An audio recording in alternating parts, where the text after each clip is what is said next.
Mr. Simeone? Here. Mrs. Foglio? Here. Mr. Guerrero? Here. Ms. Holman? Present.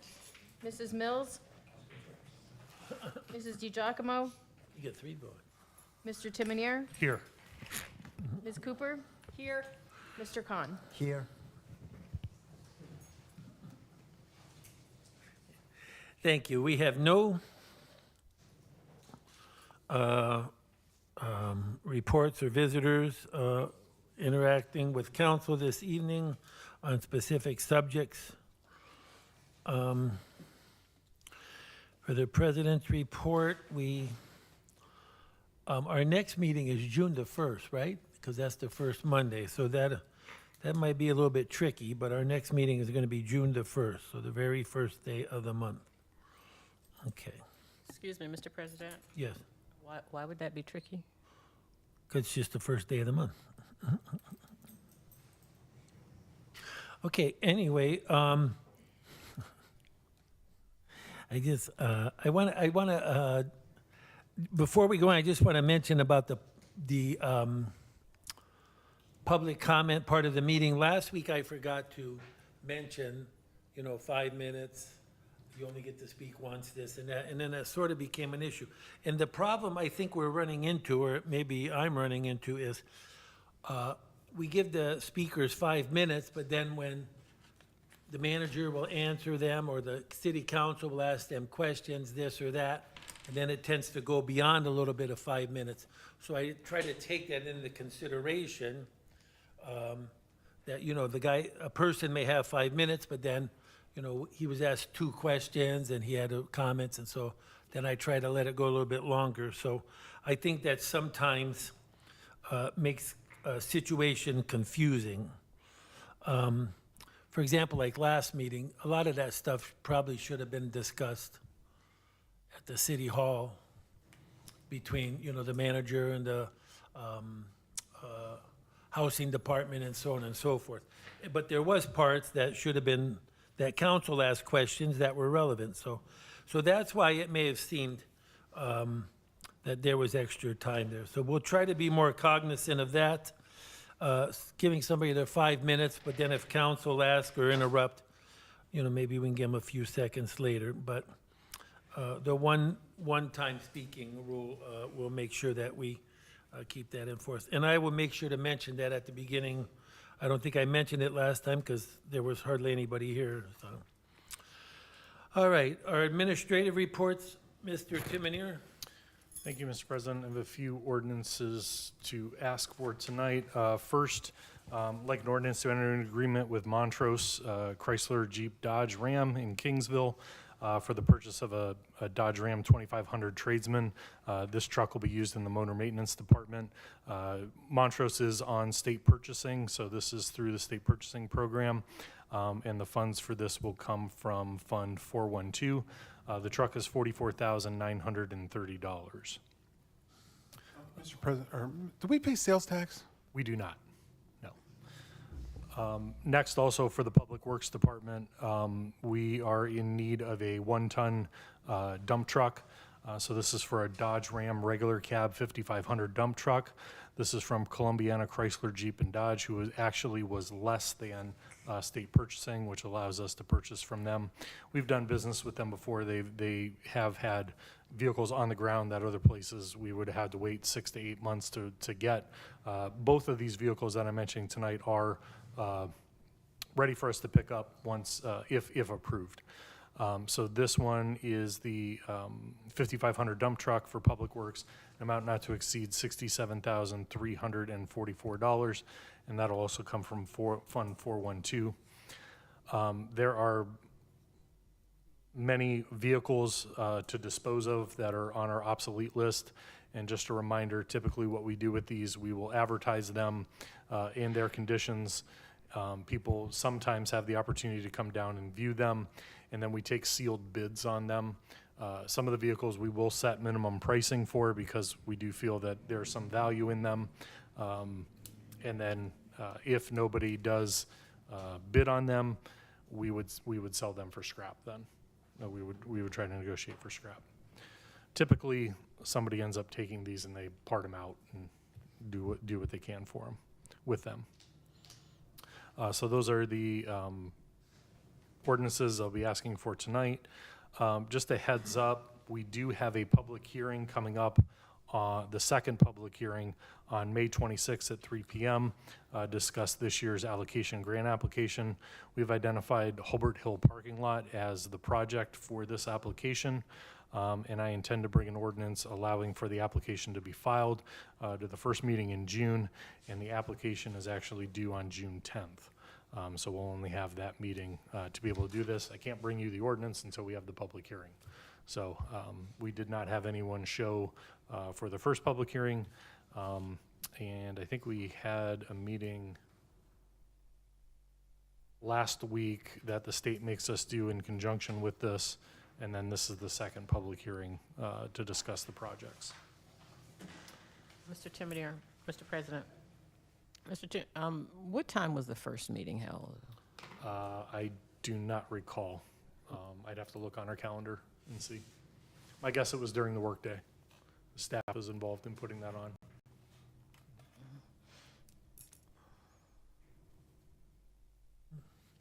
Okay, anything else for the manager? I do have a question.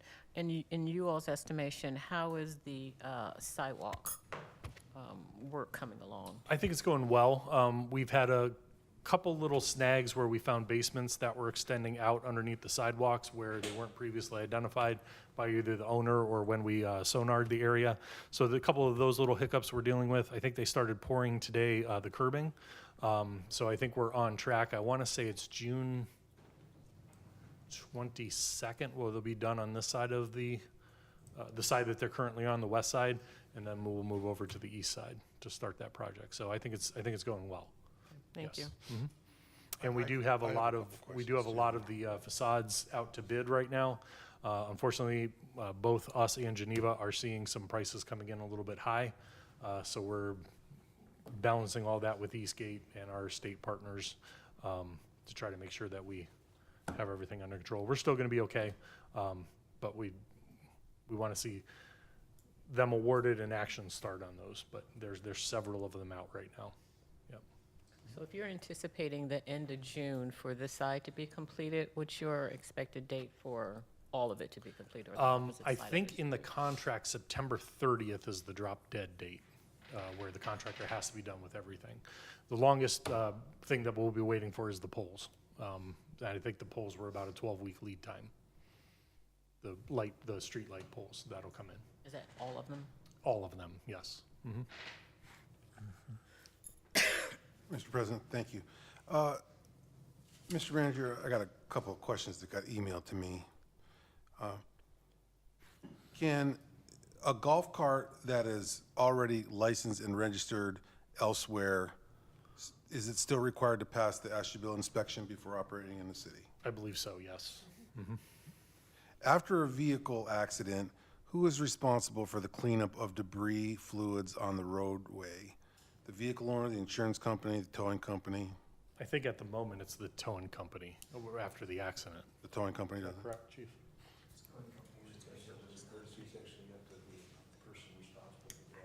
Okay. So towing company has been doing it as a courtesy. It's up to the person involved in the accident to have it cleaned up. Okay. The one involved in the accident, yeah.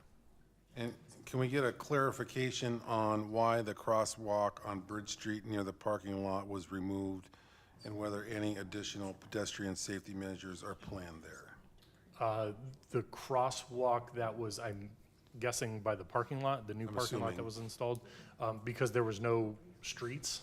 Typically, you don't put a crosswalk where it doesn't lead to a street in the middle of, an intersection, is where crosswalks typically are. That one was painted, and when ODOT came through and did the paving, because there was no intersection, they would not put it back in. And we chose not to because if the state's saying no, it's probably something we shouldn't do. As far as your other measures, as we've mentioned, radars have been ordered. We'll put the signs in the middle of the road again that we have both on Bridge Street and Main Avenue. We'll see what happens. Thank you. Yep.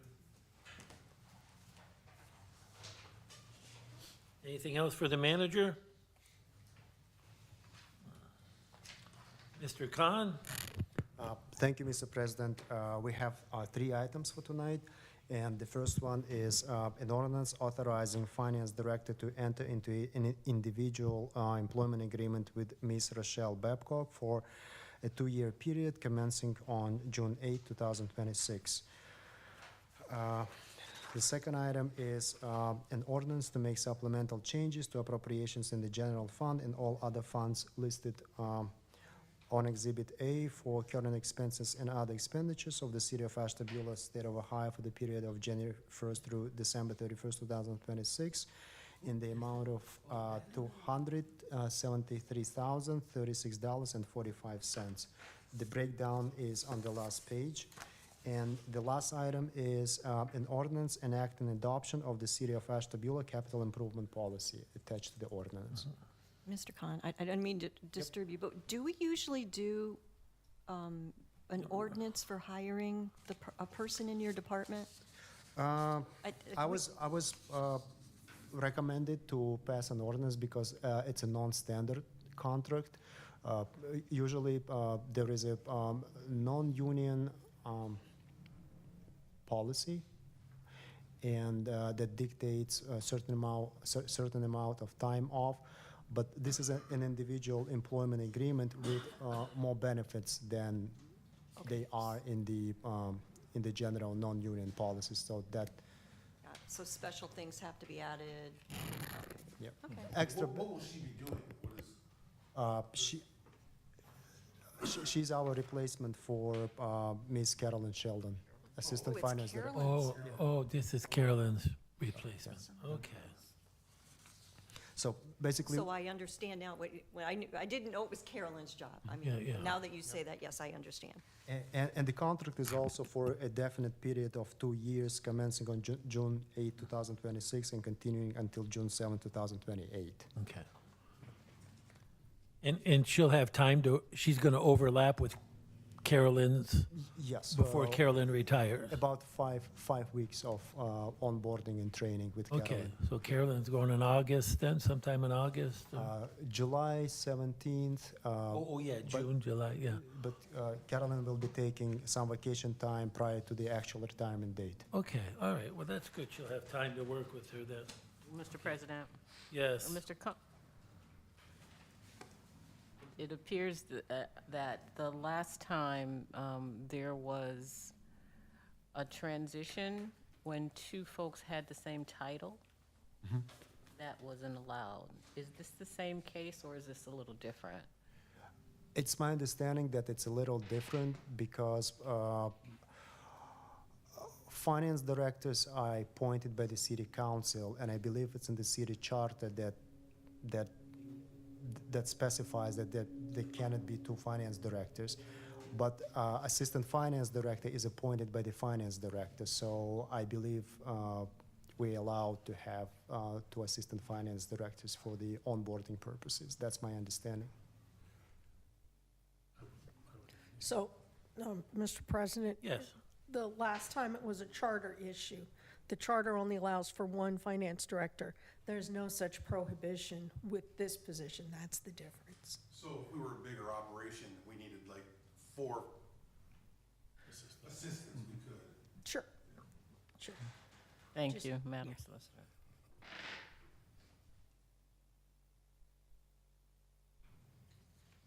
Okay.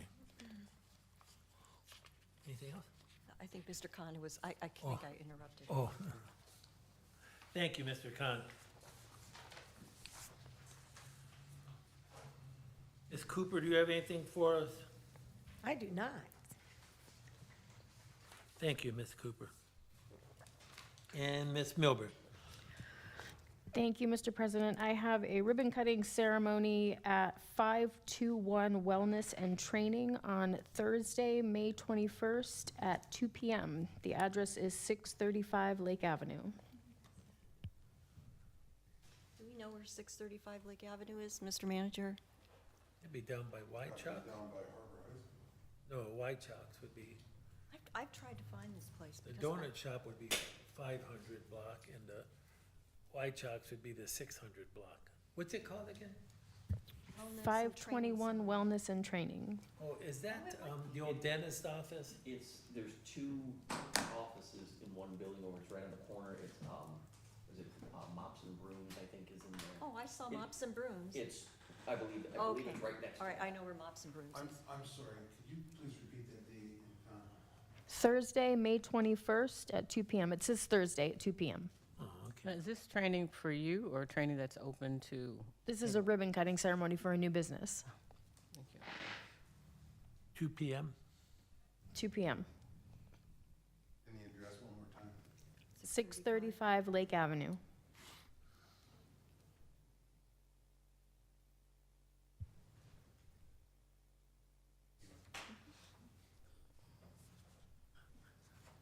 Anything else? No, that's all I have. Thank you, Ms. Milbrick. Okay, now we come to our committee reports.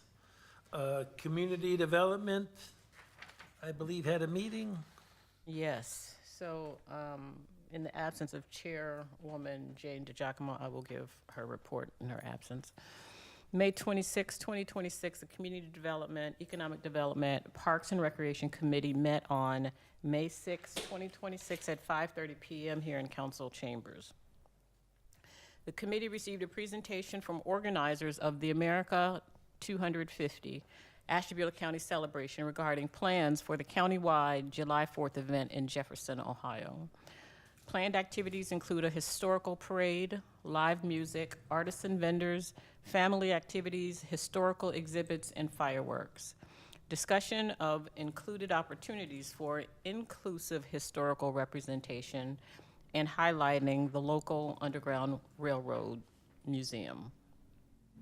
City Manager James Timonier provided updates on seasonal park preparation efforts, Walnut Beach operations, bans on the beach scheduling and sponsorships, and ongoing review of the city's tax abatement process. The committee also received an update on the Memorial Day Parade scheduled for May 15th at 11 o'clock PM, which will feature a P-51 Mustang flyover to open the event. Additionally, the My Neighborhood Collaborative presented a $5,000 donation intended to support improvements at Clifford Caden Presidential Park, including playground and recreational upgrades. That's it, Mr. President. Okay, thank you, Ms. Holman.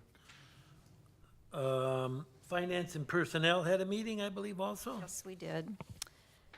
We started our meeting with the finance director's report. He reported that income tax collections have been consistent with previous years and are trending higher in 2026. Approximately 200 letters were recently sent to non-filing accounts, and the city has already begun receiving responses from residents inquiring about filing for missed years. Processing of these accounts is expected to begin shortly with the goal of generating additional revenue by the year's end. We discussed our investment reports. We discussed interest rates. Interest rates were higher in April 2026 due to the inflationary pressures, and they're expected to hold steady. Finance Director Khan and City Manager James Timonier agree that the sanitation fund is an area requiring monitoring.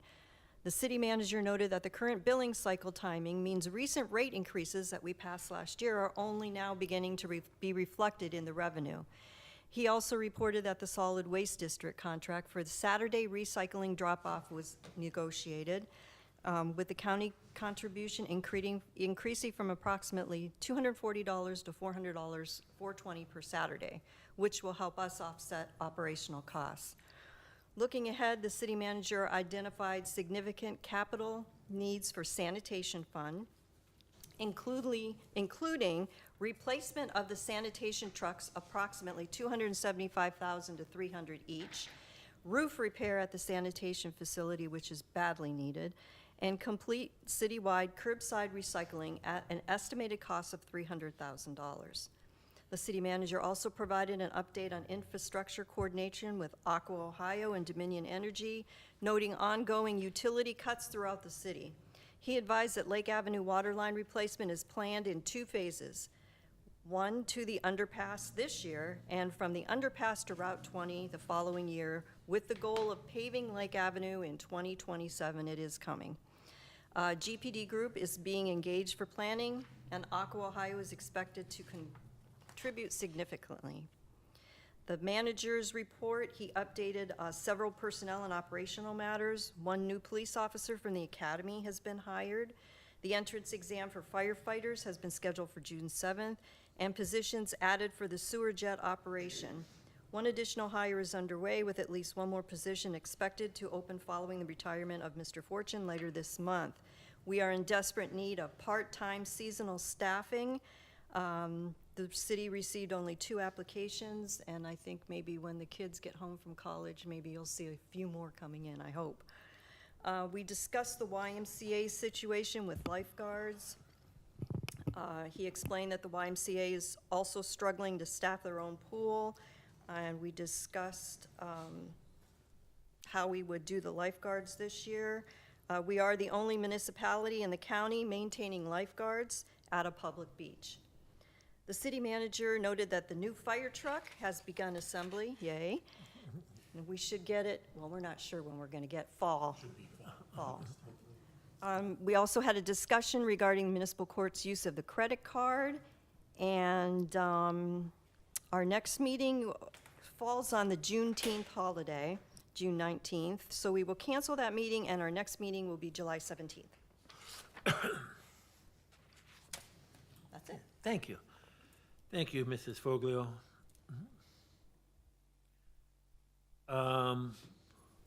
Safety forces, I believe there was a meeting. Yes, Mr. President. And some of this is, safety forces and finance cover a lot of the same stuff, Yeah. so. But Chief Sell was there, and he reported that the April statistics were consistent with the expectations for this time of year. And we did hire a new officer, and he was sworn in on May 13th, so the department is now nearly fully staffed. We've acquired 3 Ford SUVs that were purchased from the Geauga County Sheriff's Office, and they're in very well maintained despite the high mileage that they have. Chief Gannon from the fire department said that the total calls were slightly higher from the prior year. Ambulance call volume and transports are up, and the revenue for that, of course, was correspondingly up also. Chief Gannon reported that the civil service exam is scheduled for June with several candidates already signed up. The city manager was also in attendance at the meeting, and him and the Chief Stell and the police department have conducted the feasibility study for eliminating parking on one side of West 13th Street between Lake Avenue and Ohio Avenue, and they came to the conclusion that it was pretty dangerous to have parking on both sides. So that's gonna be brought out of committee, and an ordinance is gonna be created requiring a first and second reading. City Manager Timoney also updated the committee. Want to do that now? Yeah. Is that the proper time to do Yeah, that? yeah, bring it out now. Okay, well, we would, it passed through the committee, and if we could have an ordinance drafted for such, Eli, bring it I out. will make that motion right now to do that. I'll second. We have a motion to bring no parking on West 13th, the north side of West 13th Street, from Lake Avenue to Ohio Avenue. That's the fire side, right? Correct. So just to make it clear, we don't just arbitrarily pick a side. It's the side that has the fire hydrants on that we typically do the no parking on. Okay. So that's a recommendation from the Safety Forces Committee. Has been moved and seconded. All in favor of having that resolution drawn up? Aye. Anyone opposed? We will have that resolution drawn up by a 5-0 vote. Thank you. Like Mrs. Foglio said, the new fire truck has been ordered for approximately 3 years. They're actually working on it. We saw pictures. And we kind of talked about replacing an ambulance. They're 400,000. That's what the stumbling block is. But at some point, we're gonna have to, the big fear is that if they both go down, just like the fire truck, there's a long waiting list. We could be without one for months, bordering on years, if we don't act in some kind of timely fashion. We're gonna bring that up. And then the final thing is, some city law enforcement and fire people were invited to tour one of these Victory Cruise Line, what are they? Those cruise ships. To see how they work. Apparently, they are gonna be stopping in Ashtabula, which is gonna be great for our economy. But in the event they're here and there's some kind of emergency, they're gonna need to know how to handle it. So we've been invited to go on the cruise ship and learn the proper response protocols for such things. The city fireboat the motors are ready, and we have to make sure it's seaworthy. It's gonna be tested at Roaming Shores Lake. And then there's gonna be a break-in period for those motors, approximately 2 hours at various RPMs. So, if you're in the river, look out for that fireboat. And, we talked about the, city's codified ordinances on the comprehensive section addressing e-bikes, including classifications, permits, operating areas, applicable rules, and all, they all mirror the Ohio Revised Code, is where we're getting our laws from. And then Mrs. Foglio asked about speed signs for Bridge Street, which Mr. Manager already has addressed that. And the flashing speed signs were ordered, and that is 21 working days for those to be shipped. And when we did the math, that's like mid-June is when those should be coming. And then we adjourn the meeting, and our next meeting will be June 11th, 2026. Mr. President, Yes. Mr. Guerrero, I do have two questions, and one first perhaps Mr. Timonier can answer. A few years ago, when we talked about ambulance services, I believe we had a contract with the county. Mr. President, so our contract is actually with Community Care Ambulance. Community Care Ambulance is the first, what they say, the first engine out or the first ambulance out. So if a call comes in, Community Care would respond. If an additional call comes in while Community Care is out, we are second ambulance out, which happens frequently.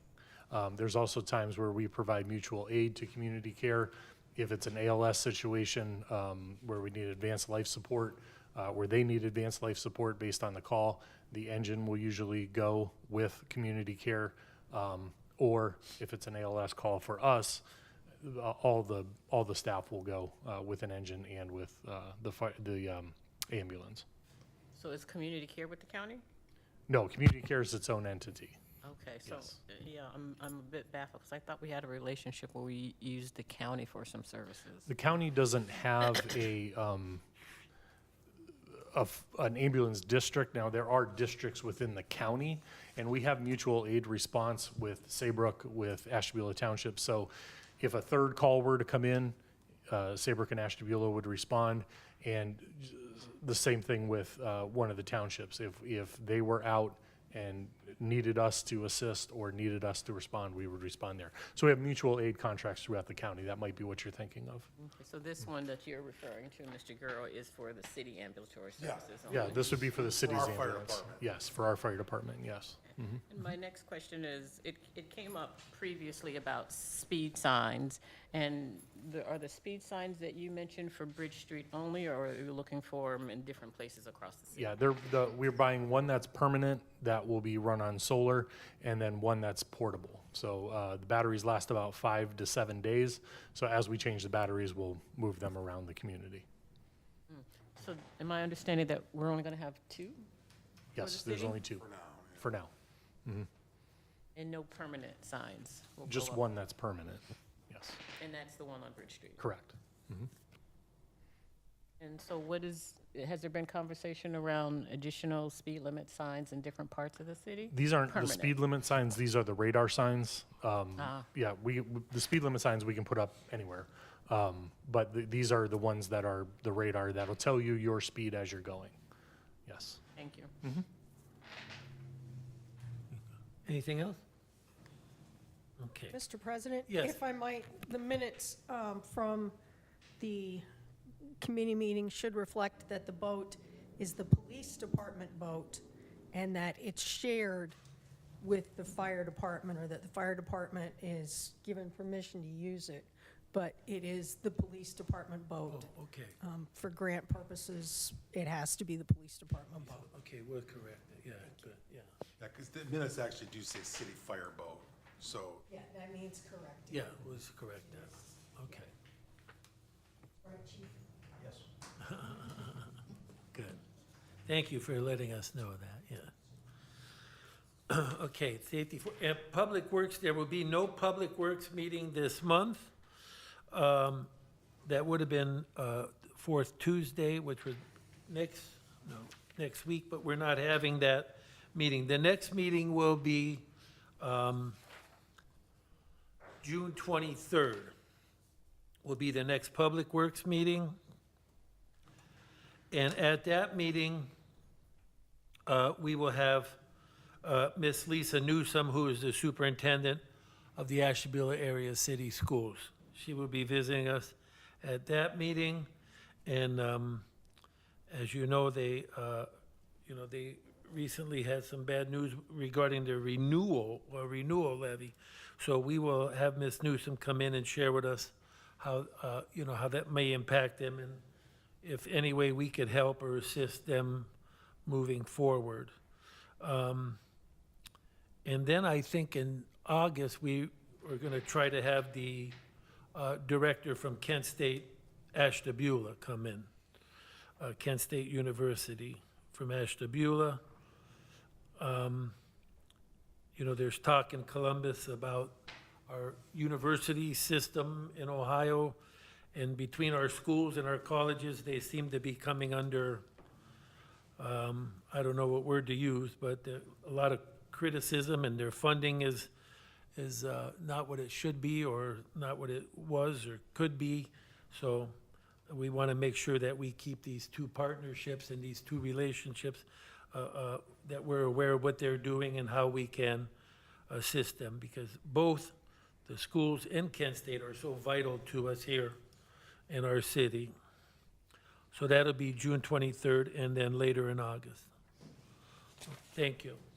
The Planning Commission is meeting this Thursday night, the 21st at 5:30, and they do have a couple of agenda items, mostly,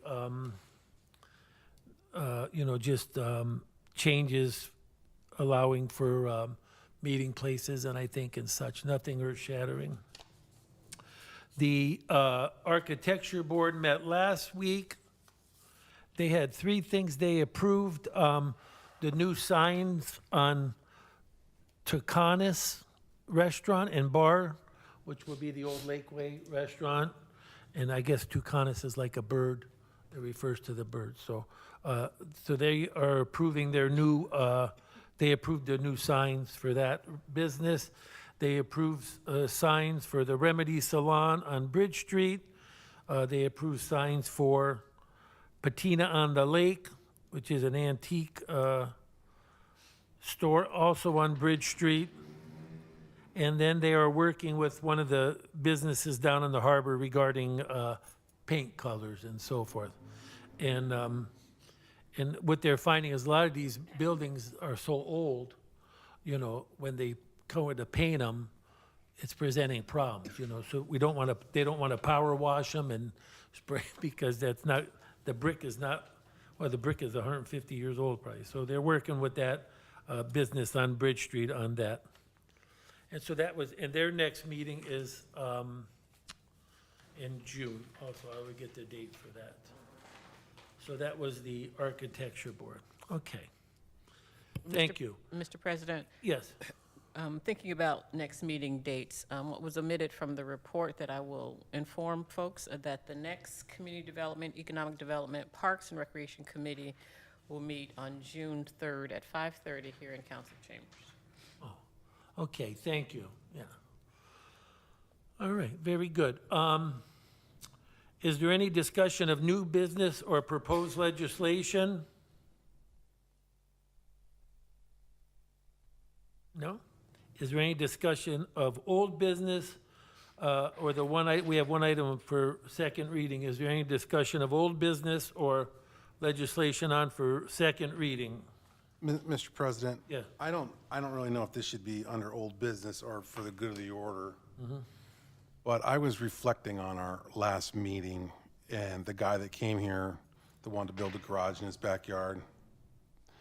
I don't know this guy. I never met him before in my life till last meeting, and his house is not in my ward. But I verified with the clerk. I did not vote for that moratorium, that specific one, the first time, which I was against then. And even more so, I think I'm against it. And I think we should, I don't think that there's got to be some kind of specific cutoff date for these moratoriums. I don't think we can just have people say, well, when we get around to it or when the new planning's done, because the new planning might never even get passed.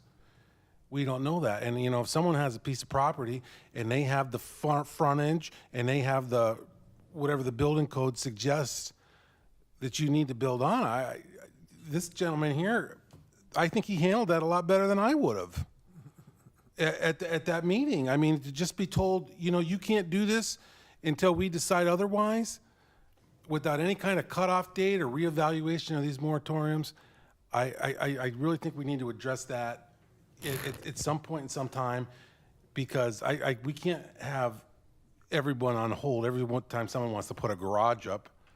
I mean, that's ridiculous, in my opinion. Mr. President, so just a couple clarifications of points that are not correct in what you said. So first off, these went into effect last July. Okay? Right. They went into effect last July. That's when we started to do the zoning plan and also the update of the update of the master plan and updating our zoning. We made it very clear that the updating our master plan would be done by June, which we're on pace to do, and then the zoning would follow immediately after. And I think we've always said that was about an 8-month period. So by the beginning of next year, both of these plans should be done, in which time council would have the opportunity to pass that or make any modifications to it. Still got to be discussed at planning commission and then also brought to council. And then those would set the new guidelines. So we have always laid out and established that. Having said that, I encourage you to call the staff and find out all the problems that we were having, which is why we recommended this moratorium. If you are going to, yet again, get rid of a moratorium that's been on there, we are going to strongly ask that you put square footage on it, because we are having a lot of issues with it. Well, once again, I like I said, I didn't like it the first time around. I voted no. I yield to the rest of council for. I just think it's very unfair that if somebody that square footage number to me is ridiculously low. I mean, there's no way you can put a car and a lawnmower in something that size. Mr. President, so when you talk about building garages and building things, this is an addition to a garage that's already there, okay? So it's adding square footage onto that. When we were talking about the 200 square foot, it's because we were seeing sheds that were the size of garages and people calling them sheds and having them brought in, which required no building permits, no nothing, which were causing drainage issues on other properties. Yes, I know you're focused on one individual, and I have to agree with you. The way I've looked at his property, it fits, makes sense for what he's doing over there. It doesn't make sense citywide. And we are looking at this as a citywide initiative, which is why we suggested the 200 square feet. This isn't personal.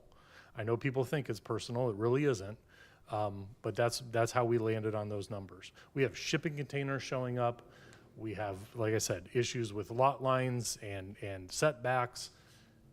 It just wasn't making sense anymore. We wanted to take a look at it, which is why we tried to put the pause on this. If you want to undo it, that's fine. But we will direct all the calls to council at that point. We won't handle them anymore. And that's fine, but I think we need to be a little more specific on this. I mean, I can't see. I just laid out the time frame that we have said since day one of the moratoriums. We have laid that time frame out. And this is, you're talking about June of 2027? Talking about the beginning of the year in 27, we should be done with everything. I would say by springtime, yes. Well, not June, but I would say by springtime, we should be done. That's the goal. Mr. Manager, so when you say 250 square feet, are we talking about 200 square feet. 200 Yes, square feet? Is that attached, non-attached, Pretty much either? everything right now. Yeah, So no matter what, you can't Correct. build anything over 200 square feet? correct. So if you want to put an addition onto your house, you can't. I don't know if additions on the house are included in that. I'd have to look. I don't think so. I don't think additions on a house were included on that, but I'd have to look. Usually, I think the language right now is a percentage of the home, but I would have to double check that. I think it's 35%. I don't know if it's, I'm not sure if it's that much or not. But again, a lot of that was spurred on from the issues we've had on Walnut Boulevard. And you can ask the neighbors about that. Yeah, and that's my concern.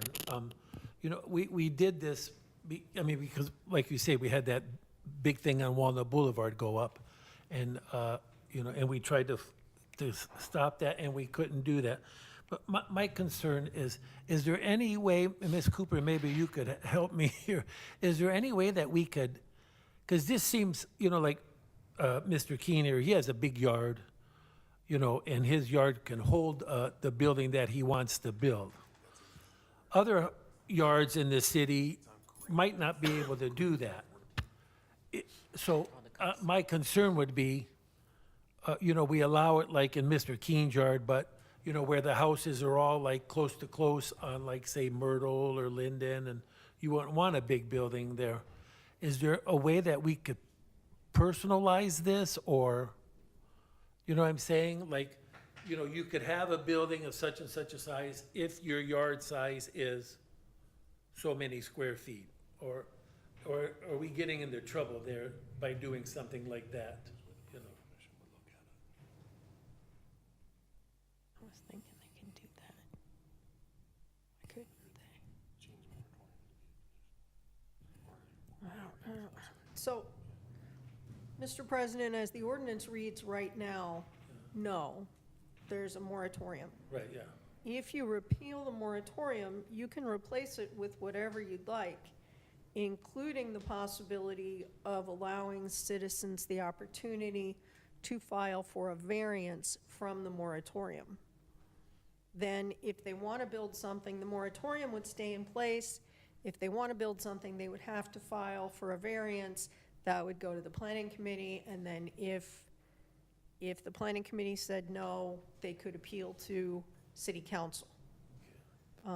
That way, you keep your moratorium and there are options. So we can look into the possibility of that. That's just a suggestion Yeah. off the top of our heads down here, but I don't know.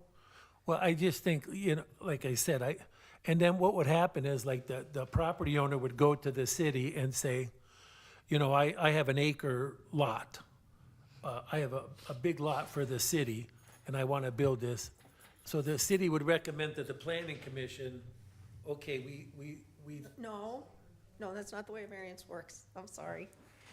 They would just file an application for a variance and it would go directly to the planning committee. okay.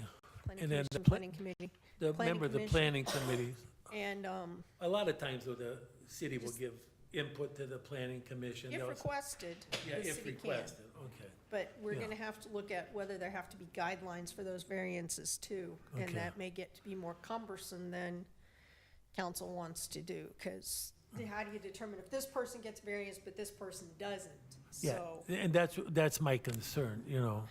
there's gonna have to be, we'll have to look into it. We will certainly, it's a list of things we've got to look into. But, yes, sir, I will try and report back at the next meeting Okay. how that would look. Yeah, because I know there's a building went up in a crowded neighborhood, and I think it doesn't belong there. But it went, he got the thing before the moratorium took effect. But it just doesn't belong there. And, you know, and then we know the Walnut Boulevard thing, you know, so, yeah, 2 of them down there, so. So what are you saying that we would request to have, We will, No, I'm we'll, saying that You'll we bring will a- look into the legality of it and report back at the next council meeting. okay, I just don't want to be somebody coming here saying, you know, Joe Smith got to do this, Yes. and Joe Smith has a whole acre, and I'm like 10 feet from my neighbors, and I can't do it, so I just, you know, Well, my bigger concern is Joe Smith got to do it, he has an acre, I have 9/10 of an acre, but you said no. oh, yeah, see, that's where we're gonna run into, but, so That's- you'll study, I mean, Yes, sir, we'll see how detailed the criteria for the variance would have to be, okay, if at all. is that okay? What do you think, Mr. Guerrero? Yeah, that seems like It's a, a like, feasible solution. yeah, it's something we could work I with. just, you know, I'm not a legal scholar, but, I mean, just from Yeah. someone who doesn't know much, I think we're violating this guy's civil rights. I don't know. I mean, We're not, Mr. President, because it's a moratorium citywide, and it is for a limited period of time, and specifically for the purpose of studying and updating our zoning ordinances, it would pass constitutional muster. That's why we required, why the city solicitor's office and the city manager drew the moratoriums such that they were tied to this zoning study. They had to be tied to something. We couldn't just say, we're having a moratorium, we're done. That would violate his constitutional rights. But limiting the moratorium for the purpose of studying zoning and updating the zoning policies of the city within a reasonable time, that's constitutional. Okay. Thank you. Yeah, I guess, you know, Mr. Guerrero, I didn't realize 10 by 20, you know, when you say, I didn't realize how small that was. That's sort of a small thing, 10 by 20. Because I was thinking of like the building on Walnut Boulevard. I'm thinking, gee, we don't want those all over the city and so forth. So, but, I think we will get information back at our next meeting regarding how we can maybe have some variances or exceptions to the moratorium rule. Okay, thank you. Thank you, Mr. Guerrero. Any other discussion on old business or legislation? Mr. President, Yes. a question did come to me concerning presentation of committee reports only in pre-council and not during council members. I honestly don't remember the rationale why we no longer have them during regular council.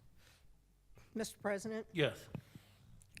The main reason is because we're now live streaming pre-council. Right. So everything is people just need to tune in at 6 o'clock as opposed to 7 o'clock.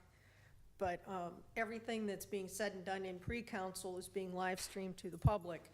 So it would be redundant to do it during pre-council and then during council. And since pre-council is to discuss ideas and brainstorm legislation and such, it just makes more sense to do the reports in pre-council so there's time to discuss them, as opposed to in council in the 7 o'clock meeting where we have other business to attend to. But that's why, because now we're live streaming the pre-council meeting at 6 o'clock as well as the 7 o'clock meeting. But if council's desire is to move it to the 7 o'clock meeting, then the agenda will be adjusted. I think when we went to the new agenda, because what we were doing before is we were having our administrative team reports in pre-council, and then we had the same reports in our regular council meeting. So when we reorganized and started streaming at 6 o'clock, everything is done once now, and people can catch it all at the same time. Right. So, But if you want to move the committee reports to 7 o'clock, then that's up to Yeah. council. And That's I- council's pleasure. Yeah, and they brought it to me because the question is, which more beneficial for the public? Like, what's, given, whatever their timeframes are for the day, when can they get as much information as possible as they need? So, Mr. President? Yeah. Having said that, I mean, I guess the public can get that information whenever they would like. We not only have it streamed live, it stays on Facebook for 30 days. It's on the Boxcast site for 11 months. And then we even created a YouTube page where it's there until YouTube tells us we can't have it there anymore. So from our first stream is available for anyone to watch at any time. The first stream back during COVID. And aren't minutes published? The minutes of all the meetings are published anyway also as well. And also the way Ohio Revised Code reads and way our records laws or our records retention rules read for the city. Once the minutes are created, those broadcast and even the recording that the clerk takes of just the audio can be discarded once the minutes are created. We have chosen to keep all that stuff there. I mean, really, until they tell us we can't. so two things. It was brought to my attention that there is a segment of streamings that were missing. And I don't know if it was a technology glitch, but springtime of last year that weren't available for whatever reason. And I also believe that... Mr. President, if that's the case, I would like to know what is specifically missing because that, to me, is not true. Everything that we have been able to, unless the internet went down, would be the only time that we wouldn't. But then again, there would be minutes of those meetings. But I don't recall ever the. Okay, so I'm not going to say it's not true, but I will inquire as to which dates they're referring to and let you know. And the other question about pre-council time and the committee reports, I hope I'm stating this correctly. The thinking is that in real time, if the committee reports are giving in pre-council and not in council, and we also only allow one opportunity for public participation, then it's may not necessarily be enough time for them to be able to hear the reports, process it, and then have some feedback or something to say during the council meeting, which is only one opportunity as opposed to two as it had been in the past. That's why.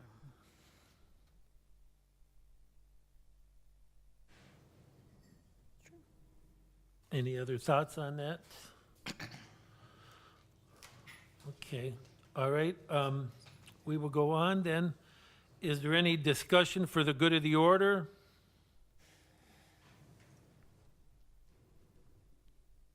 Seeing none, we will have 6 minutes, 7 minutes before our council meeting begins at 7, so we will adjourn for 7 minutes at this time.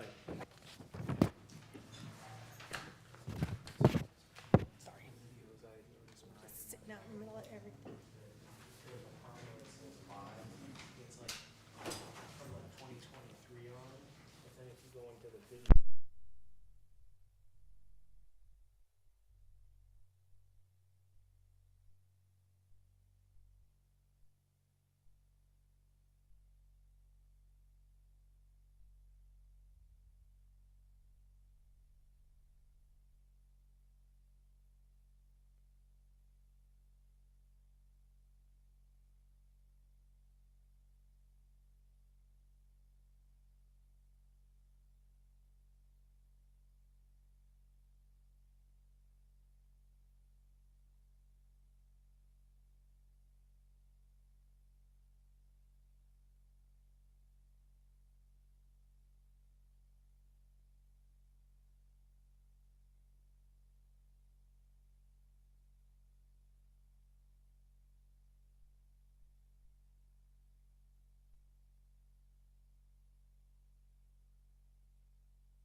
Oh, yeah, they. And he had towards the end, a lot of here. Let's refer to it as the fireboat, not to because I know it. That's what was on the recording.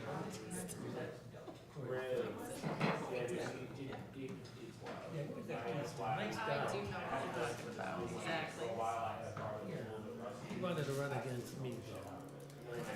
Man, I'm the nicest guy in the world. What are you doing, buddy? We'll call the regular council meeting for the city of Ashtabula to order. Today is Monday, May 18th, 2026. If at this time you would please stand for the prayer and a pledge.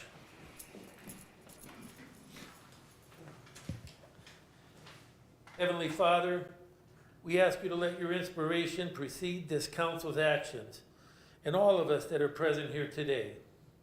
And in your assistance, further us so that every word and work of ours may take its beginning from you, and so begun, may through you reach its completion.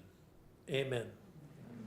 I pledge allegiance to the flag of the United States of America and to the republic for which it stands, one nation, under God, indivisible, with liberty and justice for all.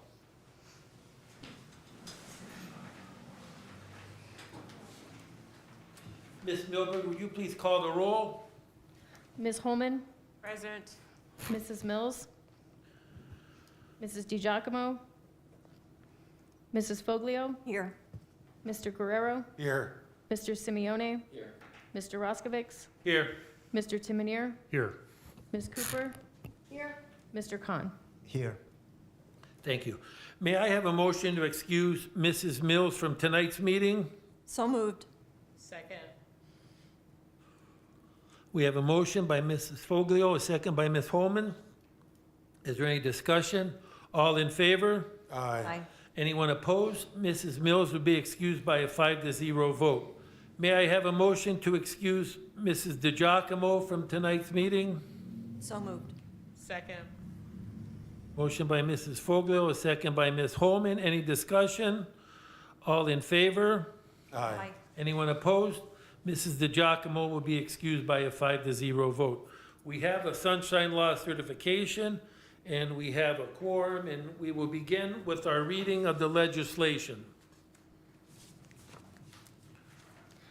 Ordinance number 2026-91, an ordinance authorizing the city manager to enter into a contract with Montrose Chrysler Jeep Dodge Ram for the purchase of a Dodge Ram 2500 tradesman for the motor maintenance department. Ordinance number 2026-92, an ordinance authorizing the city manager to enter into a contract with Columbiana Chrysler Jeep Dodge for the acquisition of a Dodge Ram regular cab 5500 dump truck for public works. Ordinance number 2026-93, an ordinance authorizing the city manager to enter into a contract with Proline Technology to install security cameras in the city annex. Ordinance number 2026-94, an ordinance authorizing finance director to enter into an individual employment agreement with Ms. Rochelle Babcock for a 2-year period commencing on June 8th, 2026. Ordinance number 2026-95, an ordinance to make supplemental changes to appropriations in the general fund and all other funds listed on Exhibit A for current expenses and other expenditures of the City of Ashtabula, State of Ohio for the period January 1st through December 31st, 2026. Ordinance number 2026-96, an ordinance enacting adoption of the City of Ashtabula Capital Improvement Policy. Ordinance number 2026-97, an ordinance repealing in its entirety codified ordinance section 759.08 for the purpose of removing the requirement to obtain a completed FBI and BCI background check. Ordinance number 2026-98, an ordinance enacting new codified ordinance section 759.08. Ordinance number 2026-99, an ordinance authorizing the city manager to dispose of obsolete and unneeded vehicles. And for a second reading tonight, ordinance number 2026-90, consent legislation for the installation of a cable barrier along State Route 11 within the city of Ashtabula. Thank you. Ms. Milberg, yes. Mr. President, I have a question about the ordinance removing the requirement for background checks on the food trucks. Did that go back to committee for discussion, or no, it did not? It did, well, it came up at the last committee meeting. We weren't able to get into a lot of discussion into it, but, Mr. Giacomo, I know was supposed to talk about this tonight, but we've received a lot of pushback from the food truck owners because we don't do it for every other business that we have. Plus, it's only the owner that we're doing this background check. It is an investment to get that, and it does take time to get that as well. So, from go, I wasn't a fan of it, but it was added to it. With the pushback we're getting, I would recommend that you consider repealing it and replacing it. As long as it was discussed in committee, I don't think It wasn't rediscussed in depth. I know it was at the beginning, and it went back and forth. We should, we shouldn't, we should, we shouldn't, and I think just to get the food truck legislation passed, it just kind of went along with it in there. But we've received quite a bit of pushback from it. So as of right now, the owner has to have a background check?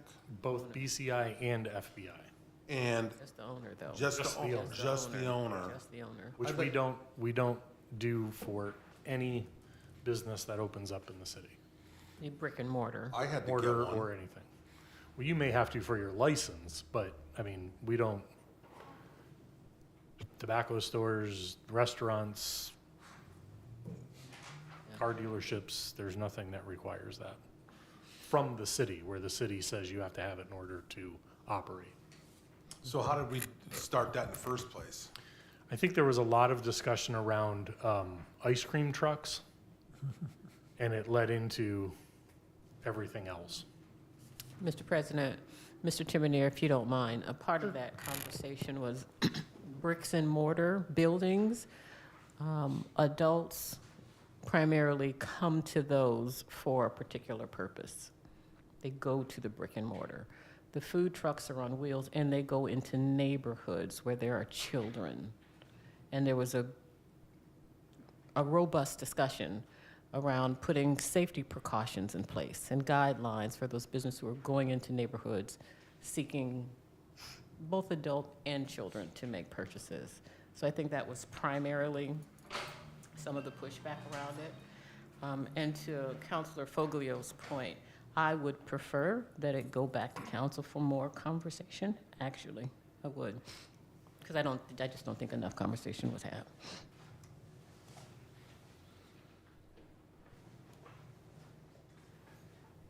Let me get the legislation. And I also have received emails from people thinking that it should be a necessary precaution for safety for our children. I think I got the same email. Mr. President, just to note, so this would only be come into play if a food truck asked us to go on city property. If you were to invite a food truck to your property and they go on private property in a neighborhood or something like that, they would not need a permit from us. I did not know that. So it's just city property only? If somebody wants to Private property. go to the beach, go to Smith Field, and are not part of another organization holding an event, they wouldn't need to do this. So this was a way that we were trying to spur on, having the food truck days and at the different parks along Main Avenue, in the harbor, when a lot of other businesses are closed. It was a way for us to try to do that. But if you're invited, it says it in the ordinance now, if you're invited by a private property owner, you're allowed to go on that private property with no Yeah. licensing. And I might add that the parks and the events that we were planning have various food truck businesses around, so it's quite public, where the ice cream or the other owners go on city streets, and they don't have to be invited. They can just drive into any neighborhood. The ice cream trucks can, but a food truck could not just drive into any neighborhood and set up. And this was primarily around the ice cream trucks. But again, to Counselor Foglio's comment, more time and discussion, I would also support. Okay. So we have the reading of our legislation. Is there a motion to approve the agenda for tonight? Mr. I think we should table that 97 until we can talk about it more. I mean, this is the first, I short of that email I got, this is, until the agenda came out, I know this is the first is this an emergency that we have to do this? I mean, I hate to act in haste. I mean, I'm assuming that people are up and running this year already have the background check. We have not received any applications to this point. We've received the feedback that they felt a little bit discriminated against because they, out of everyone, nobody else has had to get it. So we have not issued any licenses to this point. I didn't think we were going to issue a lot to begin with. I mean, I thought maybe 10. I thought we would be doing really well if we had 10. But at this point, we don't have any. I don't think it's an emergency, but as we've all talked about, time flies. It's June. It's going to be June.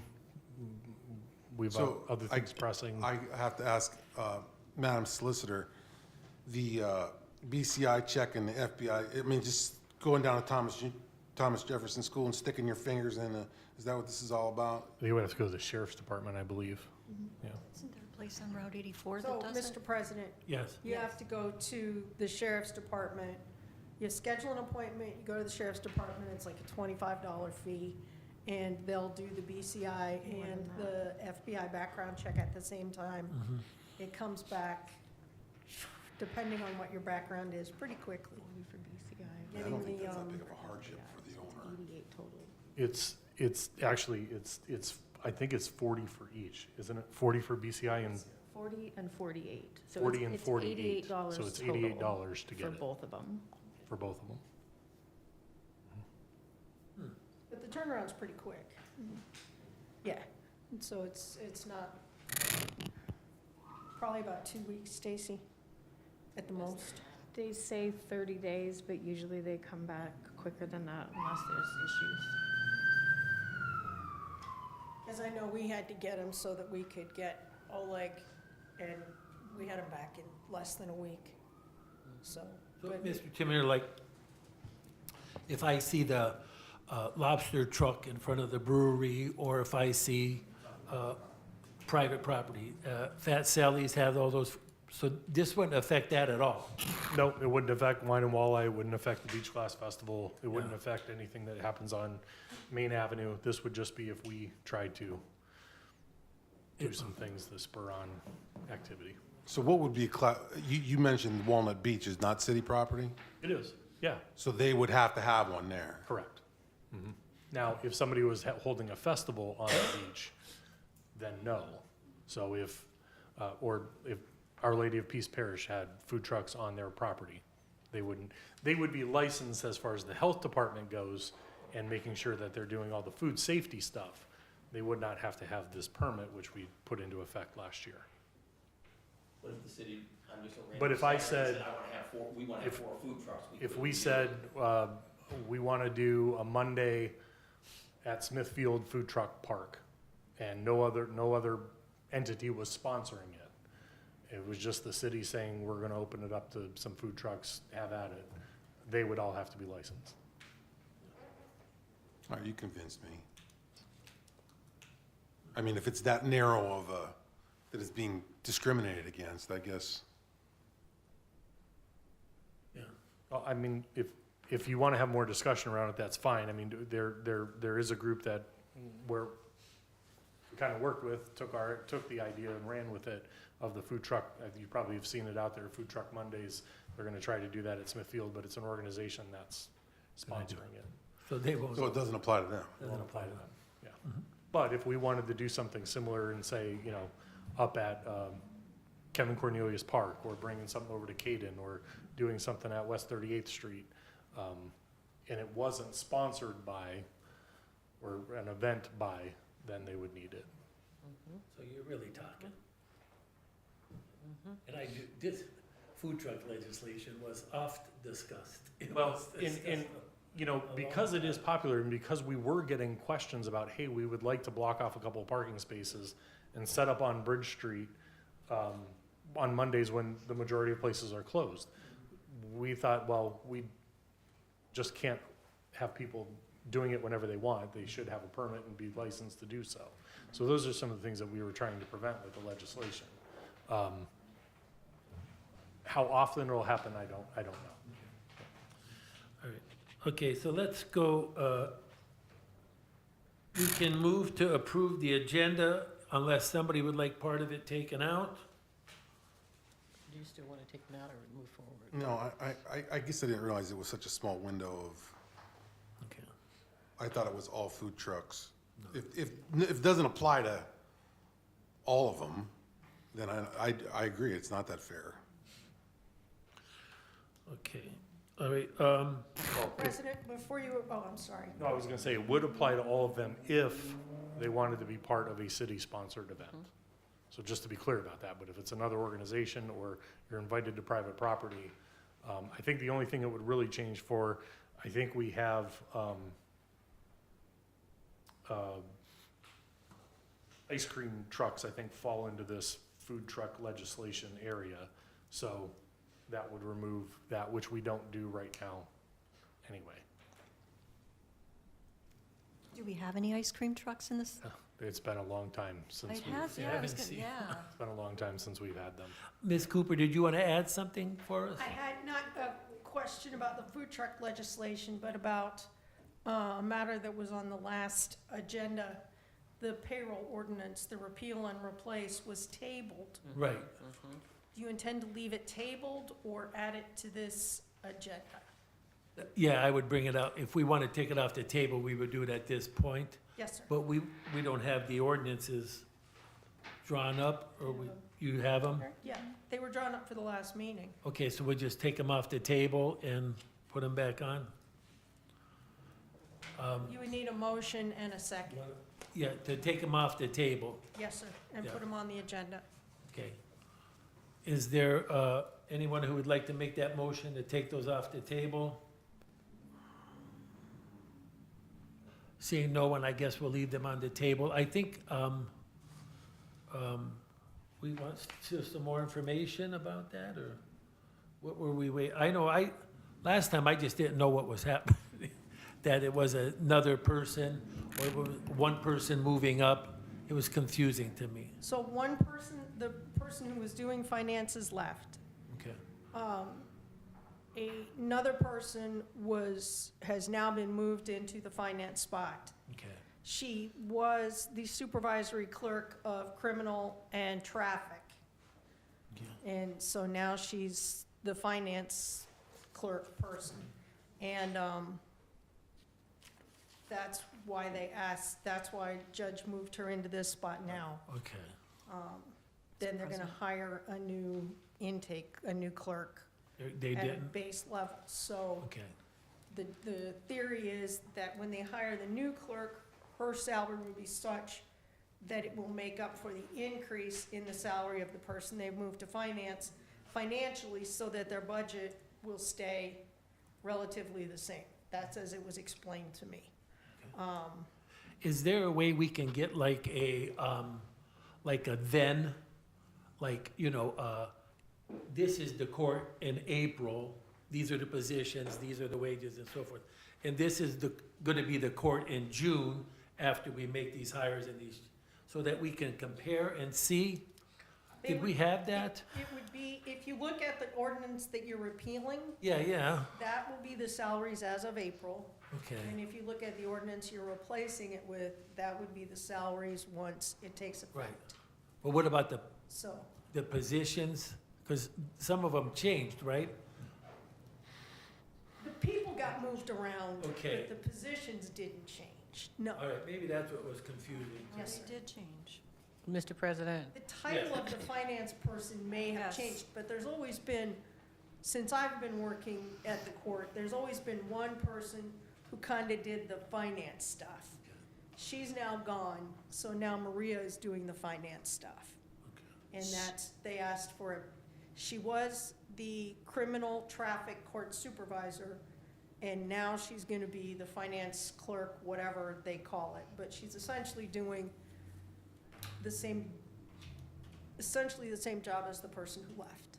Plus additional responsibilities. That I'm not 100% sure of. That's my. But I what know read. that she gets asked a lot about civil and about criminal and traffic stuff still. Mr. President? Yes. The person that left was actually demoted as of this April 29th journal entry that I have. She was demoted from her spot. I'm not mentioning any names, not going to get into that.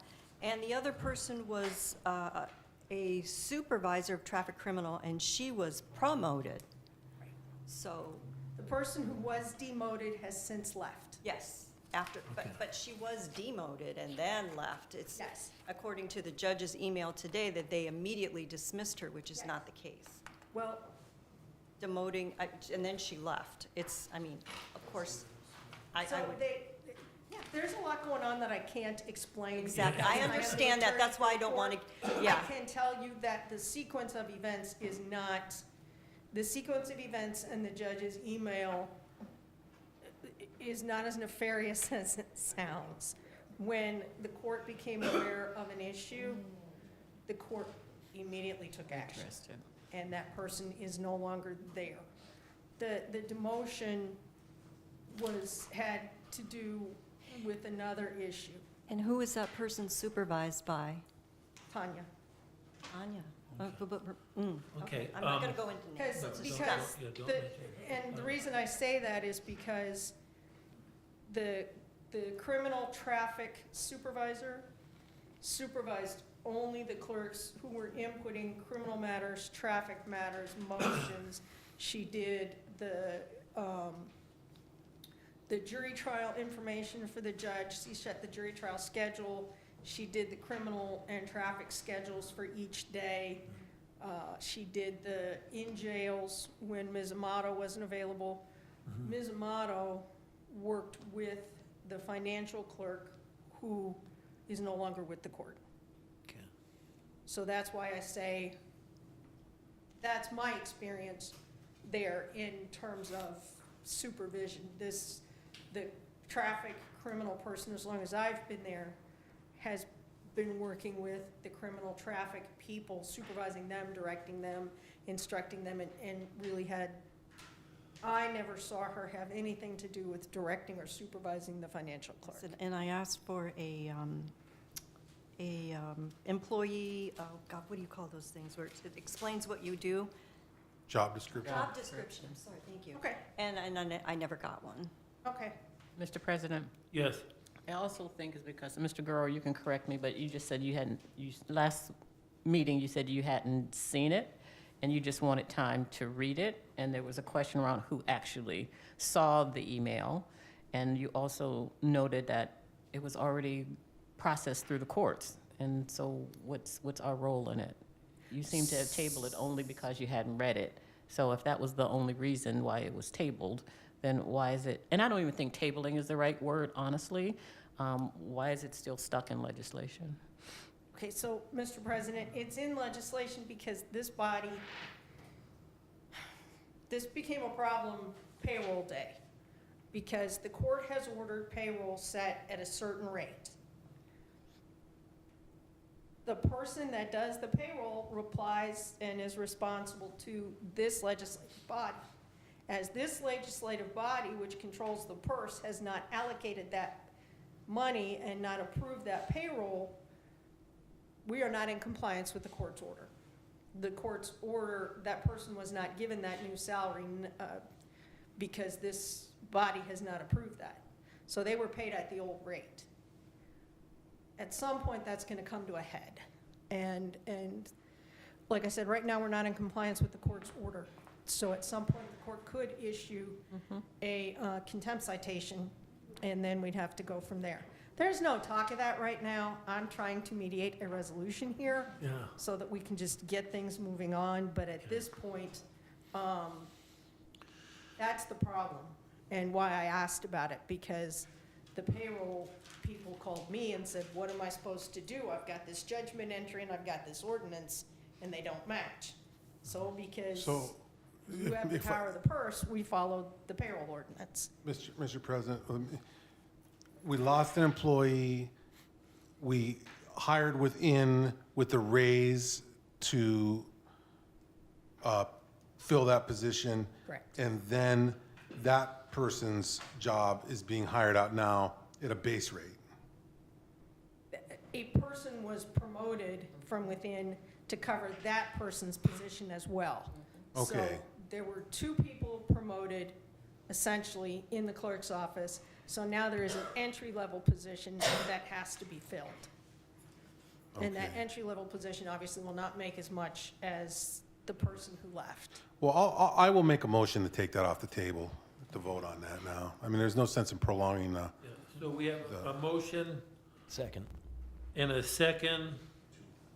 We have a motion by Mr. Guerrero and a second by Mr. Simeone to take those two motions. Can we do two motions? There are two ordinances, yes, sir. We You can do can, two? yeah. We have a motion to take two ordinances off the table. Is there any, well, we've seemed to be having discussion on it, so. Will you call the roll, Ms. Milberg? Ms. Holman? Yes. Mrs. Foglio? No. Mr. Guerrero? yes. Mr. Simeone? Yes. Mr. Roskovich? Yes. We would take them off the table by a 4-1 vote.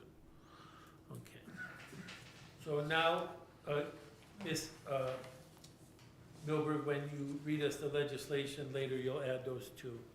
Thank you.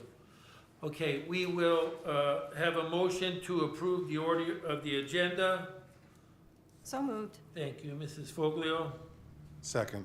Thank you, Mr. Guerrero. We have a motion and a second to approve the agenda. Any discussion? All in favor? Aye. Aye. Anyone opposed? We will approve the agenda by a 5-0 vote. We have no special items, no written communications. We will come to the part of our meeting for citizens' comments. Please keep in mind, you have 5 minutes to address council. If you are interrupted or answered by a council member, we will maybe try to give you a few seconds extra to be fair. If it's something that we think we need to direct you to another body, we will do that. And you may address council once in your 5 minutes at times. Are there any citizens? What? Okay. I didn't want to make things more confusing. Are there any citizens who would like to address council at this time? Yes. If you would just state your name and your, some identifying address, and then we will be happy to hear from you. Thank you. My name is Barbara Kiphart. I live at 815 East 24th Street, in Ashtabula. I live behind 900 East 23rd Street in Ashtabula, which has been a property that I have been, I'm a dog with a bone, I'm sorry. Something has to be done. On April 8th, visiting Judge Field found in our favor that that property should be cleaned up by the city, and he had 30 days to file an appeal. Was an appeal filed, Mrs. Cooper? Mr. President, actually, the judge's order was never filed. So we finally got it filed, and now we're trying to determine whether it was ever sent to the defendant. But no, to date, he has not filed an appeal. So on May 8th, should have been his 30 days, had the courts done what they were supposed to do. I feel this is very unfair to myself and a neighbor that lives next door to him. She has a deck she can't even sit on.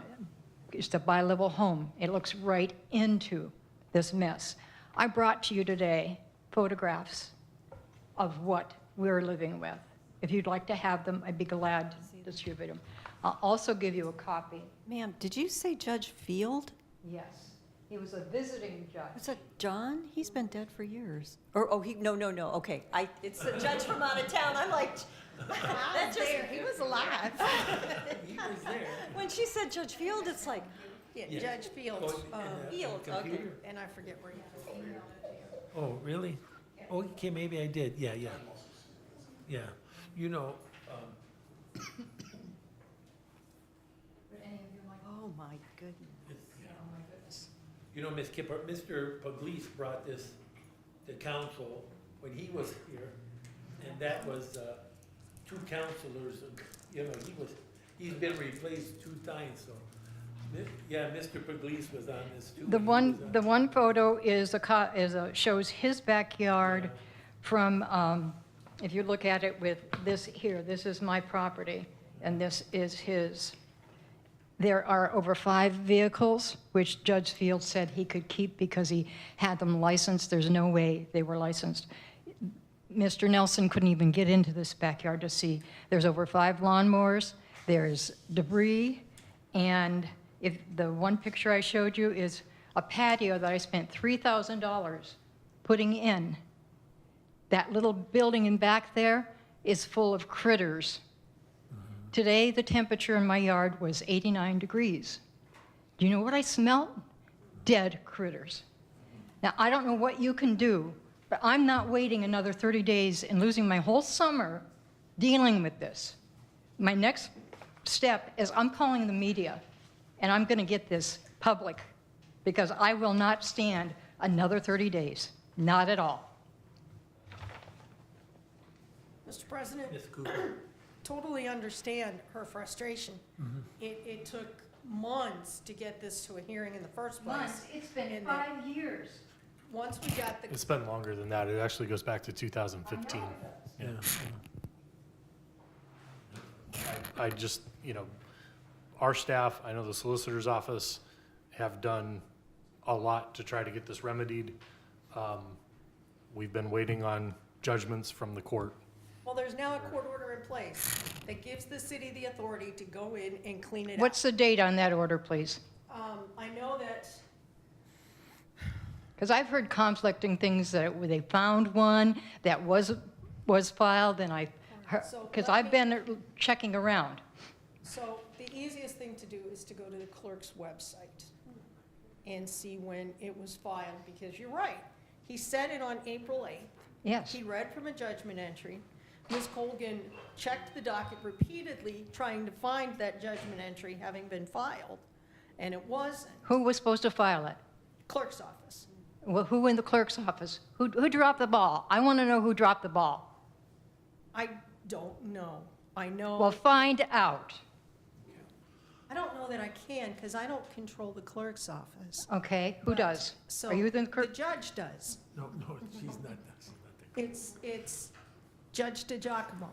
All right, I will meet with And the court her. administrator, Tanya Amato, run the clerk's office. But you're correct that the judgment entry was not filed on April 8th, even though it looked like the judge was reading from a judgment entry. I Right. was at the hearing.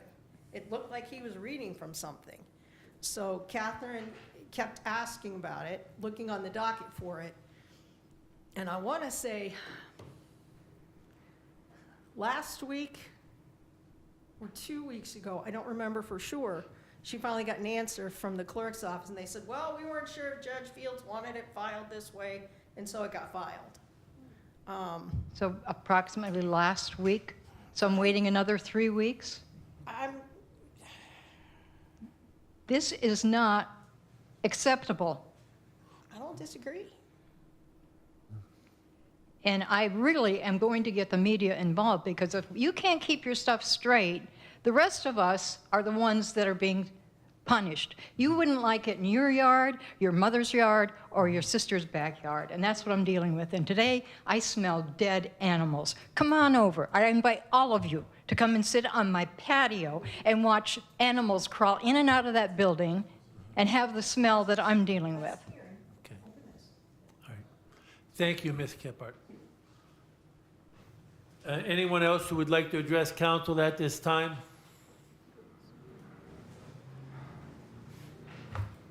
Hi, Blake Hinkle, Ward 1.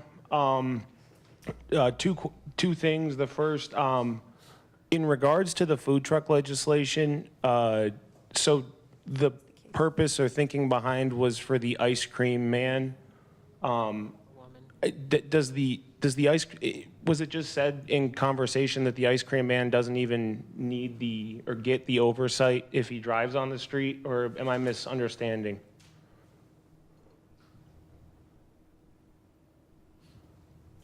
Do you want me to answer that now? Yeah, I would have to pull up all the legislation and look. I could get you that answer, but I'd have to pull it up and look. Well, my only point just being if it doesn't pertain to the ice cream man anyway, then maybe the legislation is kind of moot in that sense. I'm just going off initial interaction. The second thing, on Facebook Live, somebody by the name of Maria Rivera was asking about a letter being read. Was there any plan of that letter being read? She was hoping for it to be public record, is what I'm seeing on there now. No? Okay. Thank you.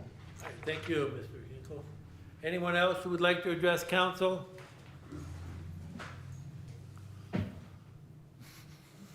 My name is Jennifer German, Ward 4. I wasn't planning to say anything, but just to piggyback off what Ms. Kiphart said here about the reflecting the court's docket and there being a change in positions up there, who's responsible for what. I know that the city, or they have a new website as of February of this year, is that correct?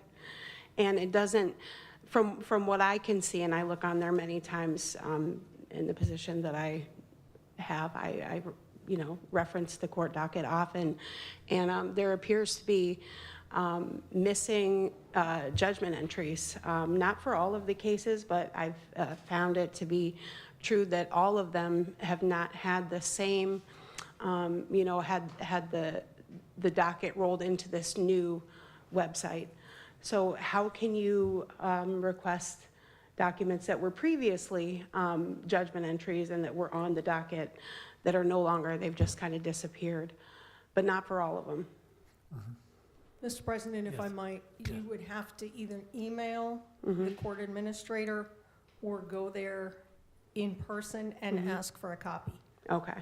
And that's the best way. Like a written request for a copy? You should be able to stand there in a window And just wait get for a it. copy, yeah. Okay. Okay. Because everything that's filed in the court is a matter of public record, so. Have you heard anything about there being an issue with making sure that everything is just rolled into the public record just as it was in the previous? I know that there have been issues with the transition to the new computer system, their website and everything. It's hard to, it's harder to manage than the old one was. Because we have access to all of the imaged files, and it's very difficult to navigate right now. We're still learning how to navigate it. So I can completely understand why it would be hard to find things. And I think they are still transitioning some things onto it, so older documents may be harder to find. But regardless, whether it's an old document or a new document, if you don't see it on their website, come up to the second floor, go to the clerk's window, and ask for a copy. Okay. Have it So back. anything that was previously on the docket would be Should available? still be there, yes. Yeah, okay, thank you. Thank you. And, Mr. President, Yeah. according to Ms. Colgan, that judgment entry was filed last week. Last week, okay. Yeah, Hey, my name's Bobby Keene. okay. I live at 1733 West 15th Street. I was here at the last meeting and talked about the garage. This garage that I want to put in here is right on my own property. It is not affecting anybody in the neighborhood at all. I don't understand why I cannot have this garage. This thing you guys talk about, I think it's a bogus deal. And my opinion, I think it's against my rights that you can stop me since it's on my own property. I bought the property. You got a right of way from center of that street into my yard as it is, front and back. And I'm still on my property, and you're telling me I cannot put a garage up. I think that's a bunch of bull. I really do. And now I have to fight for what is mine? What did I buy it for?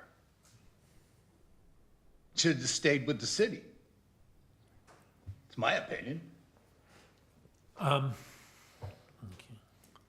And there's a ditch going down Grant. I cleaned that thing, I worked on that thing for 3 days trying to get it cleaned up from all the leaves that blows through there. Half the time in the wintertime, there's a truck tipped halfway upside down or a car. Then it's tearing that up. So that comes springtime, I gotta fix that. But you tell me that's yours, because you got a right of way of 35 feet from the center of that road. You don't mow it, I do. You can barely push mow it. I called to see about, I was working on a stump to try to get it out. It's been gone for 8 years. I get tired of fixing a blade or buying a new blade. So I'm digging it out. So I find some water seepage. I called the water company. They came, they tested it. It's just plain groundwater. And I said, well, I'm thinking about, talk to the guy, I'm thinking about just making a French drain down through here so it gets down to the curb where it's supposed to be.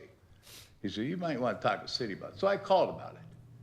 The lady I talked to says, I cannot do it. I've worked construction my entire life. And you're telling me I can't do it, but their guys will? And then she gives me the name of the guy. He's never called me back. Never. It's been over a week. But he will put it in. I have to buy the materials from you guys?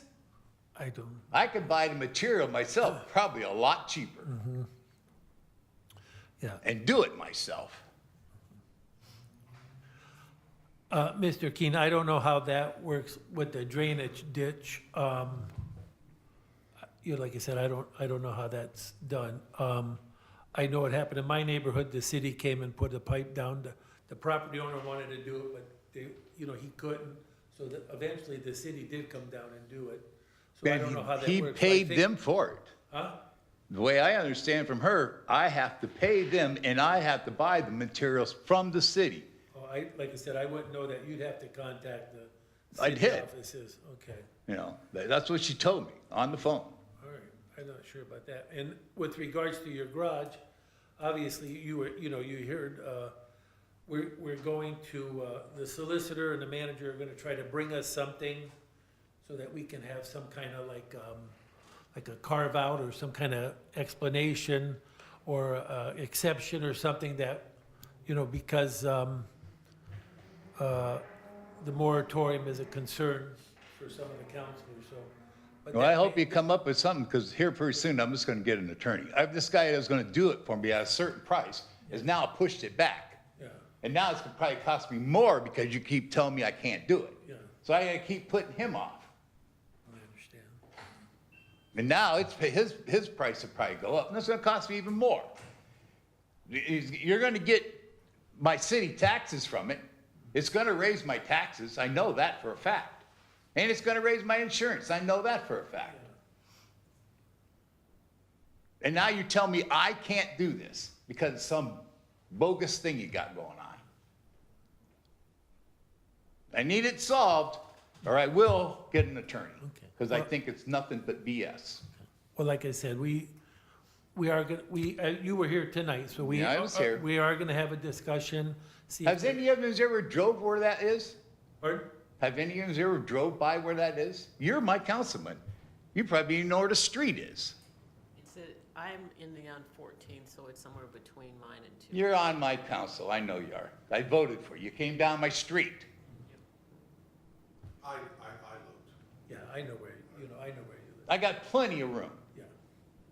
Only it's gonna do is take up my backyard, so my grandkids have less to play in. Yeah, so, It ain't hurting anybody. but like I said, Mr. King, we appreciate your frustration. We're gonna look at it, we're gonna work at it, and see, hopefully we'll find a solution. With regards to the pipe, you'll have to talk to the city, because we wouldn't be involved in, the moratorium. That was something council has done, and we're gonna Well, look at. I thought you were part of the city. Yeah, no, we are, but like the day-to-day operations of putting in a pipe, you know, we wouldn't, I don't see where it hurts that I put it in. yeah. Why would I pay 10 guys to be there and some of them be standing around doing nothing? Well, Mr. that's why you have President, to go. We don't let residents work on city infrastructure, so that's why. I think what you're talking about, and there might be some a little bit of miscommunication going on, when people have to buy the pipe is when we do ditch elimination for people on their property, in front of their property. If somebody wants a ditch eliminated, they pay for the pipe and we install it. And I pay them labor. No, you do not pay the labor, you just pay for the material. We do it, we put it in. But I don't know if that's what we're talking about here for your property. Well, it is a ditch. It's Yeah. in the city. Well, I that's mean, a- it's on the side of Grant going down to 15th. And then that culvert, it's not even legal. It's a 10-inch pipe with a flange on it with bolt holes in it. All right. Well, Mr. Keen, like I said, we're working on the moratorium thing. We're gonna study that, this and that. With regards to the pipe, get a hold of the city. And like I said, it is important that the city, if you buy the pipe, the city put it in, because if something happens, your neighbor yard flood or this or that. The you know, owner's yard right now is flooding his mine. Yeah, so the city would, yeah, but get a hold of them for that, so, okay? Thank you, Mr. Keen. I know it's frustrating. Anyone else who would like to address council? Okay, seeing no one, we will go on with our approval of minutes. May 4th, 2026 pre-council meeting was called to order at 6 PM by President Roskovich. Present, Mr. Roskovich, Mr. Simeone, Mrs. Foglio, Mr. Guerrero, Ms. Holman, Mrs. Mills, Mrs. DiGiacomo.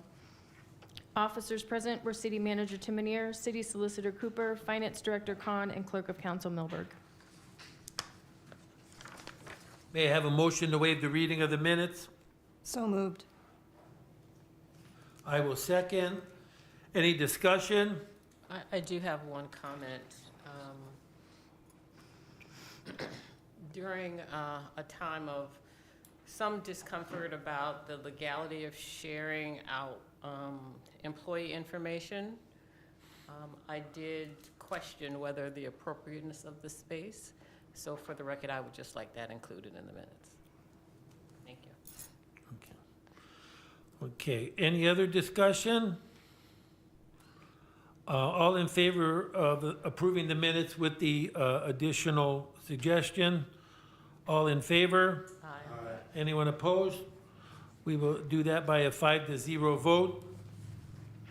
May 4th, 2026 regular council meeting was called to order at 7 PM by President Roskovich. Ward 3 Councilor Holman offered the opening prayer and the Pledge of Allegiance was recited. Present, Mr. Roskovich, Mr. Simeone, Mrs. Foglio, Mr. Guerrero, Ms. Holman, Mrs. Mills, Mrs. DiGiacomo. Officers present, City Manager Timonier, Finance Director Khan, and Clerk of Council Milberg. Absent, City Solicitor Cooper. I will move that we waive the reading of the minutes. Second. Mrs. Foglio will second. Any discussion? All in favor? Aye. Anyone opposed? We will waive the reading by a 5-0 vote. Ms. Milberg, will you now read tonight's legislation? Yes. Ordinance number 2026-87, an ordinance repealing ordinance 2026-38 for the purpose of enacting replacement legislation. Ordinance number 2026-88, an ordinance authorizing compensation, salaries, and wages to employees of the Ashtabula City Municipal Court and Probation Divisions. Ordinance number 2026-91, an ordinance authorizing the city manager to enter into a contract with Montrose Chrysler Jeep Dodge Ram for the purchase of a Dodge Ram 2500 tradesman for the Motor Maintenance Department. Ordinance number 2026-92, an ordinance authorizing the city manager to enter into a contract with Columbiana Chrysler Jeep Dodge for the acquisition of a Dodge Ram regular cab 5500 dump truck for public works. Ordinance number 2026-93, an ordinance authorizing the city manager to enter into a contract with Proline Technology to install security cameras in the city annex.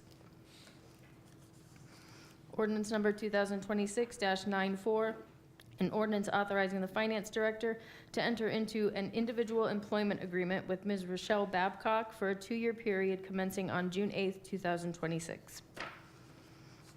Ordinance number 2026-95, an ordinance to make supplemental changes to appropriations in the general fund and all other funds listed on Exhibit A for current expenses and other expenditures of the city of Ashtabula, state of Ohio, for the period January 1st through December 31st, 2026. Ordinance number 2026-96, an ordinance enacting adoption of the city of Ashtabula capital improvement policy. Ordinance number 2026-97, an ordinance repealing in its entirety codified ordinance section 759.08 for the purpose of removing the requirement to obtain a completed FBI and BCI background check. Ordinance number 2026-98, an ordinance enacting new codified ordinance section 759.08.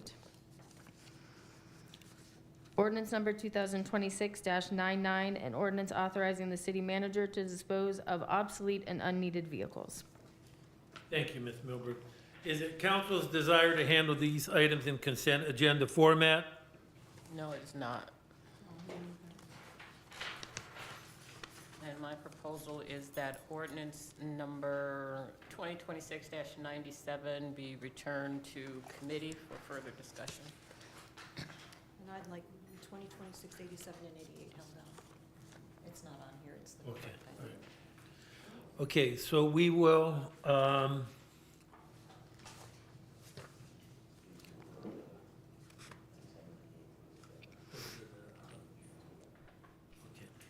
97 and 98. Okay, what were the court payroll things? 87 and 88. Okay. 2026-87 and 2026-88, right? Okay, can I have a motion? No, and this only wanted 96. Yeah, we're gonna, because you wanted these two out. Right, okay, yeah. Can I have a motion to handle 2026-87 and 2026-88 together? So moved. Motion by Mrs. Foglio, second by Mr. Simeone. Any discussion? All in favor? Aye. Anyone opposed? We will handle these two items together by a 5-0 vote. May I have a motion to waive the reading of these two items in their entirety? And those would be 2026-87 and 2026-88. I'll move on that. Mr. Guerrero moves, Mr. Simeone seconds to waive the reading. All in favor? Aye. Anyone opposed? We will waive the reading by a 5-0 vote. Can I have a motion to waive the charter requirements of 2 readings of these items? so moved. Ms. Holman moves, Mr. Roskovich will second. Any discussion? Will you please call the roll? Mrs. Foglio? What are we voting on? The Waiving reading- 2 readings. Yes. 2 readings. Mr. Guerrero? Yes. Mr. Simeone? Yes. Mr. Roskovich? Yes. Ms. Holman? Yes. So we will waive 2 readings by a 5-0 vote. We will now vote on the passage of these 2 items. Mrs. Foglio? No. Mr. Guerrero? Yes. Mr. Simeone? Yes. Mr. Roskovich? Yes? Ms. Holman? Yes. Okay, these 2 items have passed by a 4-1 vote. Okay, thank you. We will now vote on items 2026-91 through 2026-96 and 2026-99. Okay? We're going to vote on 2026-91 through 96, and additionally, 2026-99. So 2026-98 is enacting the new ordinance of 2026-97, correct? Right. Okay. Those 2 are together, right? Yes. Yeah, okay. All right. So is there a motion to handle these items in consent agenda format? So moved. Second. Ms. Holman moves, Mrs. Foglio seconds. Is there any discussion? All in favor? Aye. Anyone opposed? We will do so by a 5-0 vote. Is there a motion to waive the reading of the legislation in its entirety? So moved. Second. Ms. Holman moves, Mrs. Foglio seconds. Any discussion? All in favor? Aye. Anyone opposed? We will waive the reading by a 5-0 vote. Is there a motion to waive the charter requirements for 2 readings? So moved. Mrs. Foglio moves, I will second, Mr. Roskovich will second. Any discussion? Will you please call the roll? Mrs. Foglio, Yes. Mr. Guerrero, Yes. Mr. Simeone, Yes. Mr. Roskovich. Yes. Ms. Holman. Yes. Those items of legislation have passed by a 5-0 vote. You have to vote on the pass. That was just to waive the 2 readings. Oh, 2 readings, thank you, Ms. Milberg, I got ahead of myself there. Okay, oh, yeah, now I see. Now we will vote on the adoption of the legislation. Would you please call the roll? Mrs. Foglio, Yes. Mr. Guerrero, Yes. Mr. Simeone, Yes. Mr. Roskovich. Yes. Ms. Holman. Yes. Now the items of legislation have passed by a 5-0 vote, right? Keeping me in line, Ms. Milberg, good job. We will now handle ordinances number 2026-97. Do I need to do something with night? Because if, well, yeah, we better, 2697 and 2698. Can I have a motion to handle these 2 items together? Help me out. Mr. President, are those the ordinances repealing and replacing Yeah, the yeah. food truck legislation? Yes. So I would suggest that, Ms. Holman, if you have a motion to make, you make it now. Okay. Thank you, Madam Solicitor. So my motion is that we move to have ordinance number 2026-97 and 2026-98 back to committee for further discussion. I'll second that. Okay. We have a motion to send these 2 items back to committee. Motion by Ms. Holman, a second by Mrs. Foglio. And so it's pretty straight up one vote to send it back to committee or not. We don't need to wait. Okay, would you call the roll, Ms. Milberg? Mrs. Foglio, Okay, so what am I voting on now? We're going to Send this send back. it back to committee. Yes. Mr. Guerrero, Yes. Mr. Simeone, Yes. Mr. Roskovich, No. Ms. Holman. Yes. So it'll go back to committee by a 4-1 vote. Okay. Okay, so I think that's it. Now we gotta go on to Second our reading. second reading. Yeah, the cable barrier, okay. 2026-90, have you read this? Okay. Ordinance number 2026-90, consent legislation for the installation of a cable barrier along State Route 11 within the city of Ashtabula.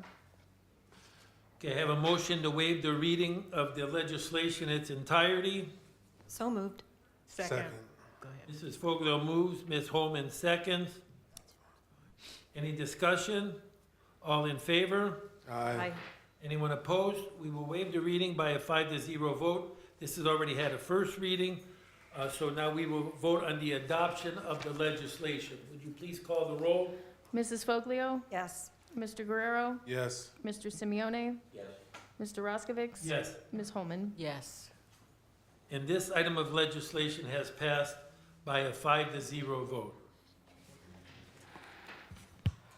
Right? I think we're good. Took a roundabout way, but we got to where we needed to go, so that's good. All right. We have no administrative approval votes or any boards this evening. Okay.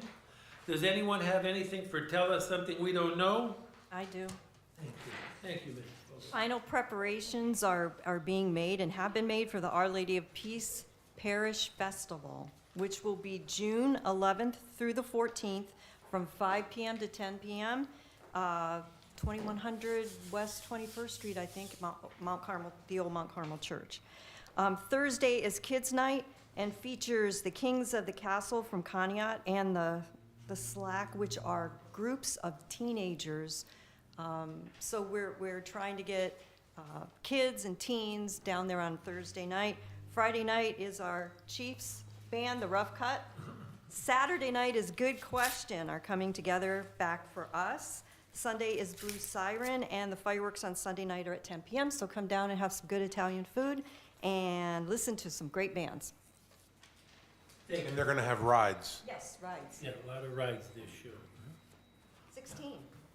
16 rides? 16 rides. Mhm. Yeah, and the Thursday night band are kids. Yes. Young kids. Teenagers. Yeah, they're pretty good.